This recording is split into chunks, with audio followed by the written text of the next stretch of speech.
এখন আচরণ হচ্ছে তখন ছাত্র নেতাদেরকে বিভিন্ন শোডাউন করতে দেখা যায় না, এবং এখন ছাত্র নেতাদেরকে হেলিকপ্টারে বা গাড়িতে শোডাউন করতে দেখা যাচ্ছে। আমি আমার প্রথম দফায় বলেছি যে একজন দুইজনকে দিয়ে যাতে এটার পুরো পার্টিটাকে বিচার করা না হয়। It's too early. 25 জন, আপনারা এই যে আমার পাশের ভাই বললেন যে বিএনপির এই মুহূর্তে সবচেয়ে বড় দল, কিন্তু আমাদের এই সবচেয়ে বড় দল এবং 47 বছরের পুরনো একটা রাজনৈতিক দলের সাথে 25 দিনের রাজনৈতিক দলের কম্পেয়ার হচ্ছে এবং টেক্কা হচ্ছে। মির্জা ফখরুল ইসলাম সাহেবও আমাদেরকে অ্যাড্রেস করেই কিন্তু বক্তব্য দিচ্ছেন যে যেই দল গাড়ি বহন নিয়ে যায় তাদেরকে আমার চেনা হয়ে গেছে। খুব অল্পতে উনি কনক্লুশনে চলে আসছেন একজন নেতার আচরণ দেখে। কিন্তু আমি যেখানে আমরা বারবার বলছি যে আমাদের ফোরামে এগুলো কিন্তু আচরণবিধি এবং গঠনতন্ত্র হচ্ছে। আরেকটু আমি বলতে চাই, সংস্কারের শোডাউন, আমরা কিন্তু এই কথাটাতে একদম একমত যে আমরা কিন্তু আসলে সংস্কারের শোডাউনটা দেখতে চাই। আলতাফ ভাই যে বললেন গণ অভ্যুত্থান থেকে কিন্তু সবাই অংশগ্রহণ করেছিল এবং সবাই নতুন রাজনৈতিক বন্দোবস্তের কথা বলেছে।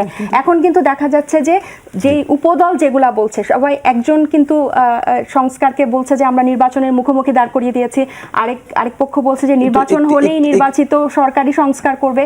আর আমরা বলছি বা বিভিন্ন দাবি দাওয়াতে আমাদের উঠে এসেছে যে ছাত্র তরুণদের যে ডিপলি এখানে একটা মৌলিক সংস্কারের একটা মৌলিক ভিত্তি হতে হবে।